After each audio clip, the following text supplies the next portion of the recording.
Welcome again to the NPTEL course on storage systems. In the previous class, we were looking at some aspects relating to consistency. First, I looked at the atomic commitment problem. Then we looked at the consensus problem. And then as an example of consensus problem, we looked at black source. So today I want to go a bit in detail with respect to another type of consensus problem, the problem of how to ensure that messages are received across multiple nodes in a what you might call a consistent manner. That is, if a node 1 sends a message to two nodes A, B, C, and then it sends a message to the same nodes A, B, C, it is required in some cases that all the nodes A, B, C should receive the first message before the second message. And if it is, you cannot guarantee this, there are some interesting problems that develop. So we will look at this particular problem. This again is some kind of a consensus problem, but with respect to message ordering. And these are important in storage systems because storage systems often update the state based on the messages they get, especially distributed file systems and distributed databases or distributed volume managers. Okay, so basically I need some kind of a way in which I can control the order of messaging. And for example, if you look at distributed storage systems, I have consistency fine through transactions, but transactions need ordering of writes. So how this writes are ordered is critical. But what is interesting is that most storage systems, whether it's file systems or databases or volume managers, have different needs. For example, for serializability, file system databases need control and ordering of writes, but if you order it too much, it's an overkill, because as we noticed earlier, disk systems are very slow, storage systems are quite slow, and you want to exploit abilities of multiple things going on at the same time if possible. And so if you can relax the ordering, it's better. If you force them to go in a particular order all the time, it is too restrictive, and many interesting optimization, media specific optimizations, like for example, in the case of a disk, right, the elevator algorithm, those kind of things become infeasible. So you do not want too much ordering, but there are sometimes you do require order. Okay? So basically you need to have some good mixture of these two things. Okay? So again, a file system may need stricter guarantees for consistency of metadata, but may not be for data. Suppose you consider a parallel file system. In a parallel file system, it may be that a single file is being updated by multiple nodes at the same time, each node having a partial view of the file. Okay? And how these updates go to the file may not be, the exact order may not be that critical in many situations. It will be critical in some situations, but not in other situations. So what we need is some way of controlling this order, okay, how these messages go. Okay. The other reasons also why this is important, if you are doing concurrency control, it turns out in a file system, usually you do not have that many aborts, because they are whatever transactions we do in file systems typically are sort of short duration, and so it turns out that there are many complexities, but just for simplicity let me just say that file systems can work quite well with redo only transactions. Because databases have often long lived transactions, you need redo undo style transactions. So basically your messaging models and concurrency models, they have to have certain flexibility, and one size fit all doesn't work here. So you need to have certain, let's say, flexibility here. Okay, but this makes it even more difficult in the presence of failures. Okay, basically, if you have failures, what happens is that one node might be aware that a particular node has failed, some other node has failed, but the other nodes also do not have the same model, then there can be some interesting problematic situations developing. Okay. So many times we can distinguish between control messages and data messages. So, it may be that you need total ordering for control messages, whereas you might need some ordering for data messages. For example, if you are doing transactions, you might need it, but for some other situations like parallel file systems, you may not need it. One standard way of ordering messages is through timestamps, but the problem with timestamps is that you require a synchronized clock. Now, it turns out this synchronized clock is not going to be easy to do because the accuracy is typically not very good. Typically, you get only about millisecond accuracy or worse. You don't get anything better. It could be only tens of milliseconds. And if you are talking about high-speed storage systems, this millisecond accuracy is certainly not useful. Okay. So, you need other models if you need, if accuracy and resolution of these clocks are not high, you need something else. Okay. So, our basic problem is that distributed systems communicate through messages, and sometimes ordering of the messages is critical, and especially is critical for storage systems or other kinds of systems which are trying to be resilient to failures, and the way they handle failures is by having replicas. And so, if some update is done, you have to send it to the updates to multiple sites at the same time, and you have to ensure that one set updates, that is logically after some other set updates, they should also happen on these receiving sites in the same order. If they get in some different order, the logic can get completely mixed up. Okay, so that's very critical. Okay, that's what we are trying to understand. It's also useful in some other contexts. As I mentioned earlier in the previous class, real-time systems have another desperate need. They might need to have message synchronization, which is correct in spite of process or communication and failures, including Byzantine failures. Okay. We might need something like atomic broadcast of sensor readings to all nodes.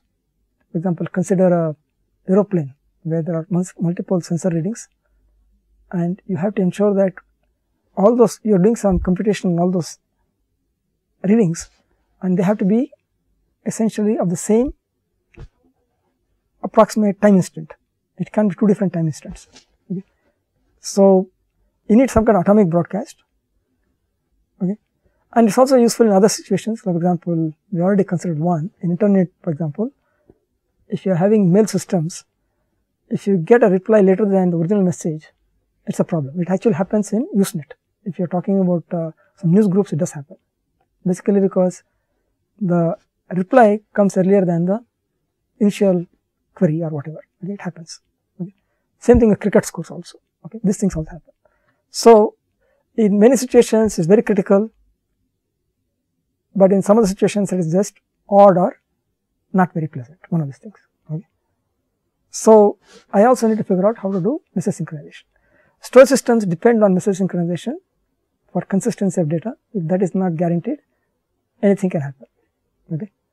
So, basically, what we are looking for is, I want the same information, okay, to be delivered into multiple locations in the order that the application decide. Very critical. And this is what is often called group communication systems, or there is a particular specific model called virtual synchrony model. Okay. We will look into some of these things. I hope I motivated why you need this message ordering as a critical component of distributed systems. And basically, it is in some sense an equivalent of a consensus problem, because here we all have to agree that everybody has agreed that they have received a particular message followed by some other message. So, all this can be seen to be some instance of consensus problems. Essentially, these things are in principle difficult or impossible in theory, but we can always try to do something in spite of the difficulty in theory. Okay. Again, let me motivate one more example. Suppose you want to have shared disk file systems. Okay. So, basically what does it mean? It means that you have multiple disks which are shared by multiple operating systems, okay, and or it could even be the same operating system. So let's take care of the simple case, that is multiple disks are there, and then there is a single file system which is running on all these multiple disks, and it is in a storage area network. So essentially what we need to do is, the storage area network gives you a block storage, and I need to put a file system on it, okay. So basically all the hosts access data on disk directly via the SAN. The file system metadata is shared and concurrently updated from multiple hosts. So this is basically the reason why you want to do this, for scalability and throughput. And it is the responsibility of the file system to ensure proper synchronization for both data access as well as ensure coherency of caches in the nodes. Okay? Because typically in these systems you have caching, and if there is caching, you may have to ensure that whoever has got a dirty copy of the cache, right, dirty copy of the data, it might have to be revoked, and messages will be sent saying that whoever has got the dirty thing, please flush it to disk, or somebody wants to write to something and some other parties have cached it in the read mode and they all have to flush it, and somebody sends a message saying whoever has got a read only copy, please just throw it out, so that somebody else can be given the chance to write to it, okay. So you need to do a lot of messaging so that there is some proper synchronization for both data access as well as for coherency of caches, okay. Now if this is the case, typically the reason why you want to go for this kind of models is that you don't want a single point of failure or bottleneck, okay. And that's why you need what is called a distributed lock manager, okay. So if you're planning to do shared disk file systems, you need a distributed lock manager. We also notice NFS has a DLM also, that's usually at the application level, okay. But it turns out the DLM is a very complex entity and it is non-trivial, for various reasons, for theoretical reasons as well as for practical reasons. First of all, we should mention that if there is a DLM, the DLM now is the only entity that stands in the way of availability. The DLM is, everything is now being, let us say, now everything seems to now depends on the fault tolerance of the DLM, okay. So failure of any node in cluster should not cause log state to become inconsistent or lost, okay? This is critical. But what is our problem? Why is this so difficult? It's possible that there are other lots of interesting concurrent events that can happen. There are local events, there are remote lock requests, failures, new guys can join, etc. Okay, that is, people can exit and enter the system. Okay. Now let's think back about why there are some complexities in some of these cases. First of all, this distributed system will get to know about the system through messaging only, okay. That's the only way it can figure out anything, okay. So either we can use TCP kind of protocols or the unreliable datagram protocols like UDP. Suppose we use TCP. Now TCP is an excellent protocol. It provides a stream model,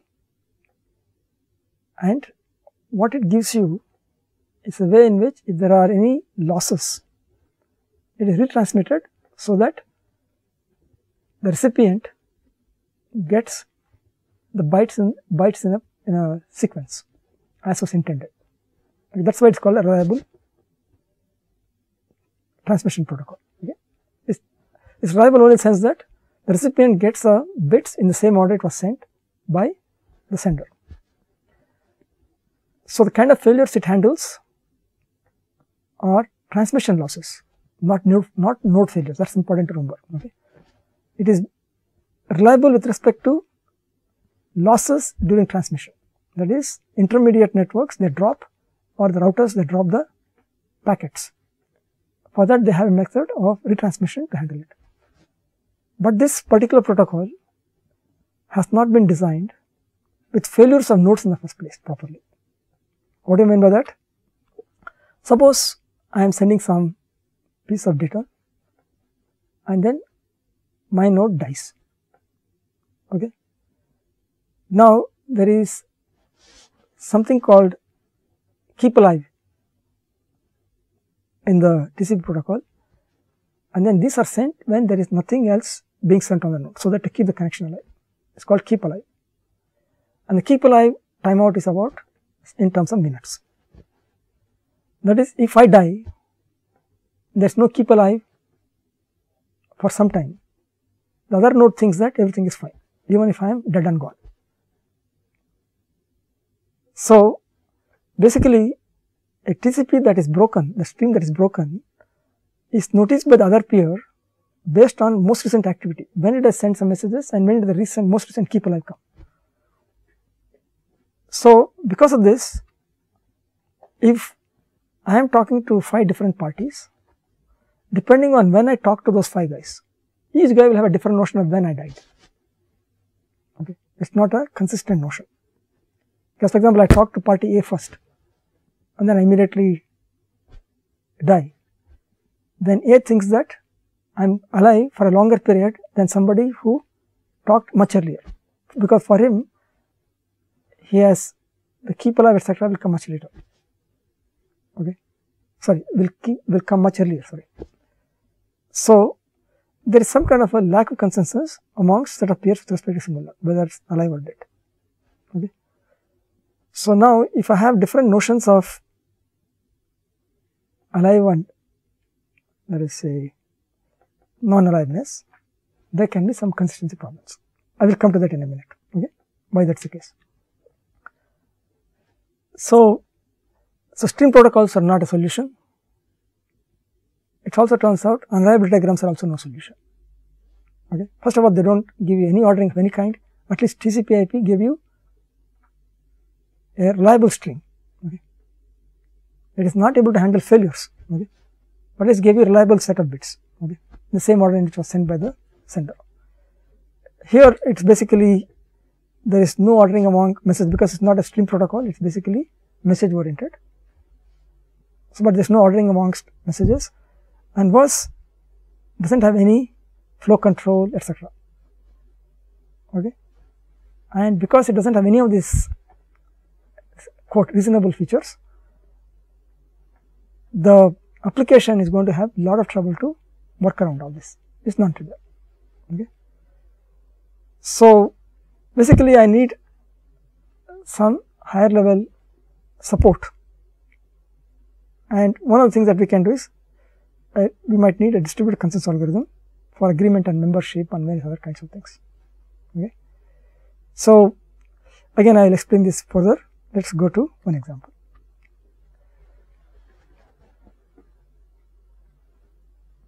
I mentioned that with TCP/IP you might have different notions of when a node is live or dead. So I will illustrate this with a slightly different example. It turns out there are some 2 classic problems called the split brain problem and the Mexican shootout problem. What is split brain problem? Suppose I have a system with 2 nodes A and B, and they are connected through multiple different connections. This is quite a natural thing, because I might be connected, A and B might be connected through the system network, let us say gigabit Ethernet, whatever it is. Okay, I might have gigabit Ethernet running between A and B, therefore I am connected to that. Typically the system network. I might also be connected through SAN, okay, to a shared storage system. Okay, that is A and B are writing through SAN to the shared disk system. That's why A and B A can put some stuff through SAN and B can read from that SAN. Okay, they are connected in some way. They are not connected directly, but they are connected through SAN. Whereas this N1 is a direct connection. A sends message to B directly and B sends it to directly. Okay, it is going through the regular network. Suppose a live node A is considered dead through N1 by B, but N2 connection to SAN with A is still good. That is, B is finding that A is unresponsive. Again, there are a lot of subtleties here also, because it may be that A is temporarily heavily loaded, it is just not able to respond. So, by the FLP result, okay, basically we are talking about the fact that in a distributed asynchronous system, you can't agree on, there is no consensus possible even with one faulty node, basically because you can't distinguish between an arbitrarily slow node and a dead node, okay, there is no way to do it, okay. So, if B for some reason or other thinks that A is dead, okay, but it turns out A is still able to talk to SAN, okay. So, B is in a dilemma now, okay, it does not know what really situation, it can't figure out A's connection with SAN. Of course, there are some protocols for this also, there is something called SCSI reservation, you can do all those things, but let us say we are not doing it right now, because even if you have this SCSI reservation, I will find some other failure mode in which I can show this example, okay. That is always a way to do, I can always construct the pathological case, okay. Assuming that there is no SCSI reservation, those kind of things, B cannot find out whether A is actually able to talk to SAN, okay. Now, it can't keep on waiting. For example, I am interested in a highly available system. If it is unsure, it can't keep on waiting. If it keeps on waiting, that means that it has to update something, it has to keep waiting till it gets a sign of life from A through network N1. That means my system is sort of not available. So, if I do not want to get into that unavailability situation, but I still can't figure out whether A is able to talk to SAN, the only thing that I can do is, I can be optimistic and say that yes, I am not able to talk to A, most probably he is dead. If I do that, I am getting to this problematic thing, because why is that the case? It may be that A has taken some locks on the SAN to prevent inconsistent update, but since I can't figure out whether A is live or dead, I can't wait for him to drop the lock. So, since I cannot wait for him to drop the lock, I cannot take a lock, Therefore, what I should do? I should just go ahead and update it without thinking that A is alive. But that can mean that A could also be talking to through SAN to the same place. That means that there could be inconsistent SAN updates, okay. So, whatever B does is going to be a problem, it does not either is unavailable or inconsistency results, okay. Now, what is one solution out of this problem? There is one solution colorfully called as Mexican shootout. What is this? If B is in a dilemma, one way to do is to be the bad person, says, I can't figure out whether A is live or dead, I will actually indeed make A dead, I will shoot him out, okay, because I have to update something, I can't figure out if A is live or dead. One way to do is to have some other mechanism by which I take the power out of the system. I guess there is some way to yank the power cable from A, and these things are available. If you talk to any highly available system design, there are various things called watchdog timers, there are various ways in which you can remove power for some other node, okay. So, B can decide to be the person to actually kill A, to make completely sure that he can go and access the SAN without any competing accesses that can make the access inconsistent. So, B can proceed to kill A because it is not able to talk to A through N1, okay. But our problem is that if the inability to connect to talk to A through N1 by B, it could be that it is a symmetric fault. That means that if B is not able to talk to A also may not be able to talk to B, and A also can decide the same thing, exactly the same thing, okay. And therefore, he can also decide to yank the power cable from B. So, now both the systems are down and it is not available. Now, this is if you are designing for highly available storage systems, this is a problem, okay. So, you can see that underlying all this stuff is results like FLP, etc. Okay. These are the things that are actually underlying the systems, okay. So, again, basically what is the problem? If there is a fault, you don't have a consistent view of where the faults are, okay. It can be because of multiple reasons. It could be because of network problems, and that often create a lot of confusion. Okay. Actually, there is even more a serious problem. If you remember, I talked in the previous class about a result where we said that in a camel model, CAML model, when there are crashes, asynchronous, messages can be lost, and it is what does M stand for? CAML, lossy. I'm sorry, I've forgotten what M stands for. In that particular class, you mentioned that if you're not careful, in this particular model, it is possible that you can get arbitrary messages on your network, which is not connected with any previously functioning systems. Okay. I will explain this later in the next class. Okay. Furthermore, okay. So it turns out that essentially any storage system has to worry about getting all kinds of problematic messages that could be sitting there. There has to be somehow made sense of, and whatever doesn't make sense, it has to be dropped on the floor. Okay. So now let's look at in a slightly simpler setting. Okay. So again, I'm talking about ordering between messages in the context of reconfigurations. What exactly is a reconfiguration?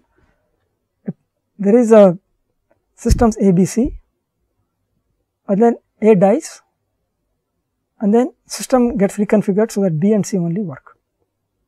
Okay, that's a reconfiguration. Okay, and then later A can come up and it can participate in the system. Okay. Now suppose I don't have any guarantees about ordering of data messages and reconfigurations. Okay, so in a concurrent system, this can lead to loss of integrity. What is the situation? Similar to the previous situation, right? In the split brain, we can have the same situation here. For example, let's say that A has taken a lock and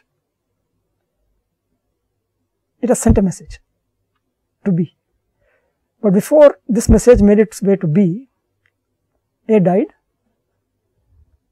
and then after the death of A, reconfiguration took place, and the message was waiting here and there wherever, finally made its way to B. Let's say the logic is written in such a way that whenever the message of this kind comes here, it's assumed that A has taken a lock. Therefore, it is safe for B to act on it. Okay? Because people know what A is doing, you know the code of that particular system. Therefore, by definition, A couldn't have sent it without taking the lock. So B makes that assumption in the context of reconfiguration, it could be fatal, because it might be the case that A's locks might have been forcibly released in a reconfiguration, and the message comes in, and B, if it doesn't have a clear idea about the state of the system, if it acts upon this message, it can update it without a lock that A would have normally taken. Okay. So it's possible that this particular update without a protecting block, okay, can be causing system consistency to go away. Okay. Here also we can think about another situation where A dies, it can even come back up again. Okay, and even that could also happen. Okay, and so the various situations that you have to handle, if somebody writing the B's code, if they want to handle this kind of situation, reconfigurations, then they might have to think about all these cases, and if you really want to be correct in spite of all these problems, the code of B can become quite complicated. Okay. And sometimes what also happens is that if some messages have been sent to A, and these messages can be diverted to B because A died. Now, without any additional high-level support for this kind of situations, then B might have to think the following. These messages are actually for A, but I'm handling them. These messages are actually for me, and I'm handling myself. Okay? So it has to keep on in its code, it has to think about all these things. So it might say, for example, this message came to A did partly some part of the processing, it sent some message, and now I have to handle all those things. I have to remember exactly what state A had done it and died. Okay, those kind of complexities B might have to think about. So this kind of code is completely impractical. It can be written, but it will be totally impossible to reason about and to get it right. It's almost impossible. Okay. It is done, people have done it, but it is extremely difficult. There is also another possibility. In the previous one we talked about the sender failing. Here we can talk about, so in the receiver can fail. Okay. So instead of sender failing, receiver could fail and recover and receive message a new incarnation. That is, A sent something, this B died, it rebooted again, the message A sent came to B, and A might be saying do something about X. Okay. Now this X could be quite different in the new incarnation, definitely possible. Okay. So it has to again keep track of history of what happened. In some sense, you need to know everything that happened before. Okay. So if you don't have this information, it's possible for you to do some wrong thing. There is also issues that crop up if you don't have message ordering, like the following example. In some old file system with a lock manager built without this message ordering guarantees, you can come across this kind of problems. Okay. What is the situation here? A is one node, there is a lock service, there is nodes A and B, there is a lock service. Now A requests a lock, but the grant of this lock takes a long time. Sometime later B requests it, and the lock service what it does is, it gives a list of the way this particular file system was constructed. It basically says, I will tell you who are all owning it. You go and talk to them and get a lock from them. That is what this owner says. Basically what has happened is that B has sent a request and it gives you the set of one, because basically it has granted it here at this point, therefore it knows who all have got it. So this guy now gives saying that I had given it to some party A and probably in some other situation some other parties, I am going to give that list here. Now B gets the list of all the guys who have got the lock. So B now will write to A saying, please revoke that, I want to get hold of that data object, please drop the lock you have. Okay. But suppose by some aspect of the network, this revoke message goes earlier than this one. Okay. Now the logic of A, the program that has been written, should be geared to handle this kind of situations. Okay. So basically what we are talking about is, it's possible that I can just drop this particular message.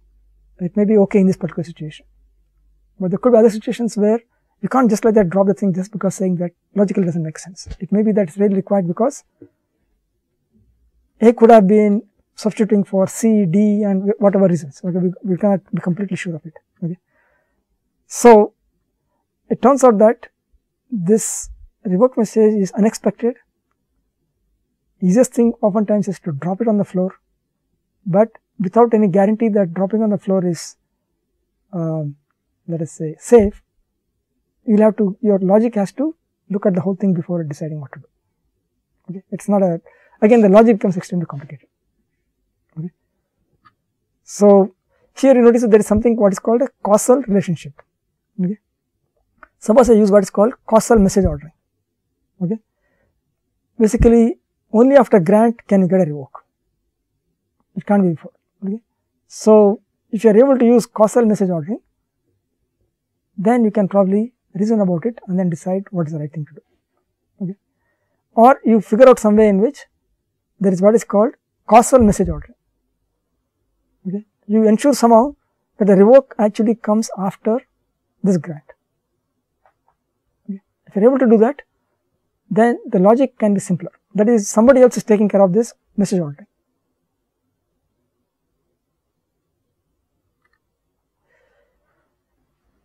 So what is required?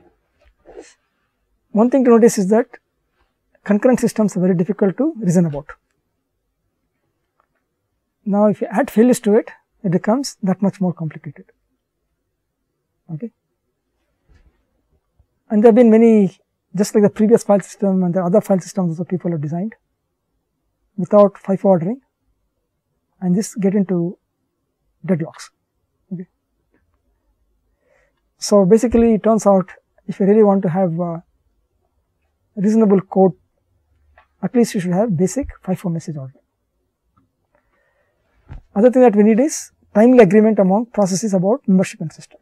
Now, these two things are connected. One is message ordering, other one is who all exist, because when I am sending messages to replicas, I need to know who is there, and everything is done through messages. That means that these two problems, there is some tight connection. I need to figure out how to do it.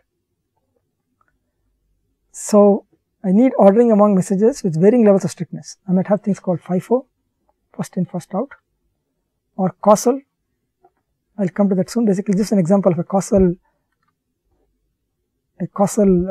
message ordering. Basically, we can say that these things are, once you have granted it, then only can you revoke it.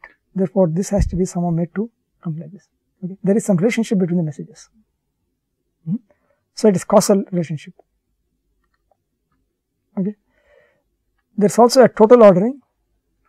Basically, you wait for all the messages to go on the other side, all the replicas, completely make sure there is some kind of distributed consensus that is done across all the nodes that are getting the replica messages. And once it is completely done, then you send the next message. Okay. It's an example of total ordering. Okay. So, essentially we need a strong messaging and membership system, which is often called the group communication system. And if you have this kind of system, then a distributed lock manager can use it. It can be, it makes that life of DLM slightly simpler. Because finally, as you looked at it, right, DLM is going to be your only thing that stands in between chaos and order. Okay. Everything is now for your, whether how messages are, how the data is getting flashed, or how the things are getting updated, all those things now depend on the DLM. Okay. So, you have to ensure that this particular thing is rock solid. Okay. And for this to work, we need to have some way of ensuring that when you have replicas and you are sending or broadcasting messages, reliable broadcast, I need to have some kind of ordering. Okay. So, one of the models that people have come up with is the following. What is needed is that all messages sent in a view should be delivered in that view itself. What I mean by a view is that a view is a particular state of the system with respect to who is live, who is dead. That is, this is with respect to failures. Okay. Every time there is a failure, there is a new view. Okay. So, the system basically you can think of it as a set of views, each view being a coherent set of nodes working together. When a failure occurs, then you get a new view. Okay. So, what is needed is that all messages sent in a view, for example, I am in a particular view, there are a bunch of nodes talking to each other. If I send a message in that one, preferably it should be received in the same view. It becomes complicated in case I send it in one view and it received in a different view. That means that one message has gone from one view to the other view, and the recipient has to figure out what to do with that particular thing, given that some failure has taken place. It has to do some failure processing before it can decide what to do. Okay. So, basically the program becomes that much simpler to write in case message delivery is atomic with respect to failures. This is often called the virtual synchrony model. Again, we will go through some of this in some detail. So, again, I just wanted to clarify what we need is basically the application should not worry about failures if possible. If it gets a message, it should assume that it has come in the same view. Okay. Therefore, it has a consistent notion of who is there, who is not there. And all the parties who are in that particular view all have the same view. So, there is no question of any confusion. If in case a message is sent in one view and is going to be given in the other view, then there are multiple possibilities. One thing I can do is I can prevent that message to be given to the new view. I can just drop it on the floor. That's one possibility. Or I can do the other aspect. Suppose I cannot drop the message on the floor. It's an important message. I will essentially stop the whole system in some way, prevent anybody else from knowing about the new state of the system. I give the message and then only tell everybody that some particular thing has failed. I can do either of these two things. Okay, that is basically what I do is the message is received by the node, fine, but the application doesn't have to know. The application is told only, the application is given the message, then only it is told that some failure is taking place. Okay. So, when a failure happens, all the messages sent in current membership must be flushed out of the system before new membership be installed. Okay. This is the dropping all the messages, okay, before a new. Okay. So, this is one thing we can do also. Okay. So, there are multiple ways to handle it. Virtual synchrony is one model, which basically tries to ensure that message sent in a view is delivered in that view itself. Okay, that's what it's called virtually synchronous. It happens in the same view. So, the GCS, the group communication system, it integrates messaging and membership. How is the membership detected? By what is called heartbeats. What is heartbeat? Every node sends a heartbeat message to every other node, and they get information saying that, and that other party also sends back a reply. Okay, that's how you know the other party is alive. Okay, because there is no other way to know it. Okay, because everything communicates through messages. Okay, it can be through electrons or photons, but everything has to go through messages. Okay, and we have detected only by some messages which are called heartbeats. Each message is associated with a view in which it is sent. The message is delivered in that view only. Okay, view delivery will be delayed if need be. Okay, that means that if a new view has to be notified to all the nodes, it will be delayed till the message is delivered in the previous view. Okay. So that the application doesn't have to think about that it is seeing some unusual new situation has developed. It is thinking as if it was the old situation. So, other issues like flow control etc. also handled by GCS. Okay. So, the membership list is ordered and delivered to the applications in the same order for all the members. So, that means that every member has the same idea about who is alive and who is dead. Okay. That is why we will not have this kind of split brain kind of problems. Okay. That means that some of this magic is doing something unusual. It is doing some kind of a consensus which you said is theoretically impossible, but it is doing something reasonable. Okay. So, messages can be ordered in some multiple ways, FIFO, causal or total. So, the most important thing to remember is that node gets messages in real time order, but applications in order required are specified. So, you can see the distinction. Distinction is that messages are being sent as usual, the node gets it, but the application is not told of it. So, it is buffered in the kernel, okay? Something like that, buffered somewhere, typically in a kernel. Okay? And then the applications are notified after the new view has been installed or before the new view is installed, depending on what you want.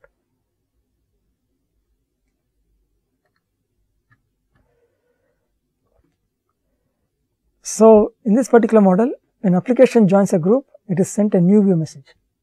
Okay. When as soon as anybody joins a group, it is sent a new view. It says who are all the parties who are there.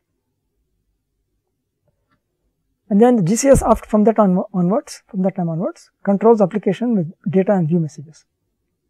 It keeps saying everything is fine so far, keep on exchanging whatever data you want to exchange.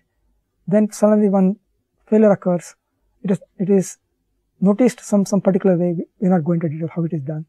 It is noticed and then GCS will essentially flush all the messages that are still extant. Then it will send a new view message to everybody.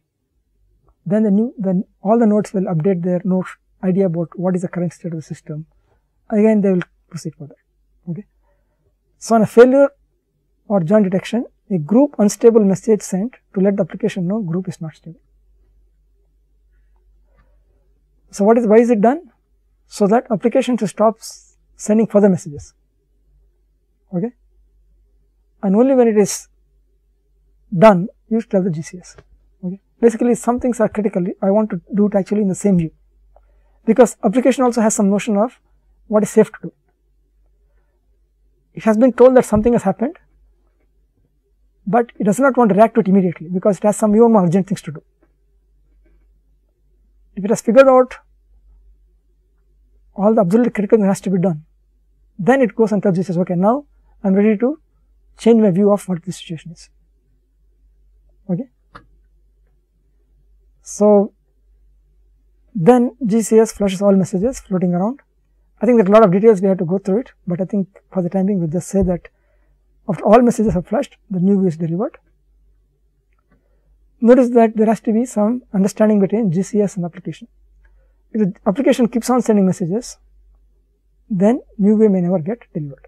Okay, basically because it is a cooperative model where if there is a failure, all of them have to cooperate to install a new view.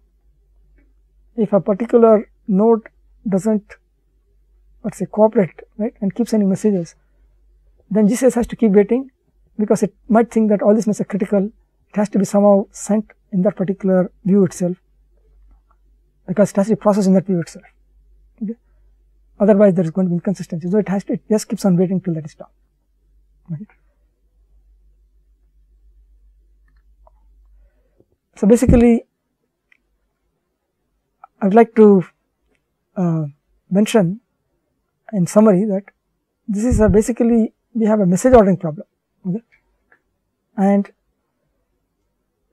the reason why it is so complicated is because the failures actually make it difficult to figure out what is going on. So what I need to do is the following. I need to somehow get notification of failures. Once I get the notification of failures, I now have to figure out what are all the messages that are sent in the previous view and somehow decide what to do with them. Okay. This we will discuss in detail in the next class. I just want to mention that this is a critical part of the problem, because depending on the messages, you can do various things. You can even delete a whole file system, okay, or something unusual. Okay. So, and for that reason, you may have to think about how to ensure that if you act on a message, it is for the right reasons. Okay. And sometimes the right reasons are meaningful if you look at the order in which it has come. Okay. So our basic idea is that suppose an application can depend on some higher level model. Okay. And what is the higher level model? We talked about group communication systems or the virtual synchrony model. Okay. If that is there, then what will happen is that every party in that system has a consistent view of who are in the group, and therefore any decision, any logic that is written can be consistent. This incorporates whether it is what is a cache consistency, whether it is a question of updating a SAN, various other kinds of things. For all these things, I really need to know exactly who is there, who is not there. If this basic thing is not available, it becomes complicated. Now, hence, there have been various models for group communication systems with different notions and different capabilities. And for example, a causal model is slightly more difficult than FIFO model, because I have to track dependencies across various events in the system. And a total model is a very easy model for an application to write, but it's too restrictive because every message essentially has to be delivered to all the replicas. Only then you can think of sending the next one. In a sense, it is serializes everything. Okay. and this can be a low performance system. So, ideal thing would be to have somewhere in between these extremes. If you have a causal system, it turns out to be a reasonably good compromise. So, there are systems which employ this kind of models. Okay. I think we will, next class we will look at how these message consistency models are actually engineered.